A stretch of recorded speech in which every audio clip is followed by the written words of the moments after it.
അങ്ങനെ നല്ല തേങ്ങാച്ചോറും മീൻ കറിയും മീൻ വറുത്തൊക്കെ കൂട്ടി നല്ല ഭക്ഷണമൊക്കെ കഴിച്ച് കുറച്ച് നേരമൊക്കെ റെസ്റ്റ് എടുത്ത് സ്നോർക്കലിങ്ങും കഴിഞ്ഞ് ഞങ്ങൾ തിരിച്ചു വരുമ്പോഴാണ് കടൽ ഭയങ്കര ശോഭിച്ചിരിക്കുകയാണ്. നല്ല കാറ്റുമുണ്ട്. ഇതിൽ പിടിച്ചു നിന്നില്ലെങ്കിൽ തെറിച്ചു പോകുമെന്നുള്ള വിധത്തിലാണ് വഞ്ചി കിടന്ന് ആടിക്കൊണ്ടിരിക്കുന്നത്. അപ്പോൾ ഇതിലിരിക്കുക എന്ന് പറയുന്നത് നല്ലൊരു ടാസ്ക്കാണ്. കാരണം എന്താ വെച്ചാൽ കുറച്ച് നേരം കഴിയുമ്പോഴേക്കും നമുക്ക് നല്ല വൊമിറ്റിംഗ് ടെൻഡൻസി ഒക്കെ വരും ആടിക്കൊണ്ടിരിക്കുമ്പോഴേ. അപ്പോൾ അതൊരു വലിയ എഫർട്ടാണ് നമുക്ക്. എനിക്കിവിടെ വന്നപ്പോൾ അതിശയമായി തോന്നിയത് ഇവിടുത്തെ ഈ ആളുകളുടെ വളരെ ഒരു ബിസിനസ് മെൻറ്റാലിറ്റിയാണ്. അവരൊരു ബിസിനസ് തുടങ്ങും, അത് പൊളിയും, അവരടുത്തത് തുടങ്ങും, അത് പൊളിയും. ഇവർ കോഴിയുടെ ബിസിനസ്സാണ് ആദ്യം തുടങ്ങിയത്.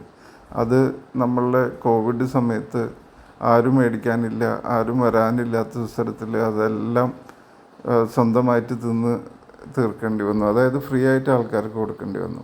അങ്ങനത്തെ കഥകൾ വൈകുന്നേരം കേൾക്കാം എന്ന് പറഞ്ഞുകൊണ്ട് ഞങ്ങൾ ഈ ബോട്ട് യാത്ര ഇവിടെ അവസാനിപ്പിക്കുകയാണ്.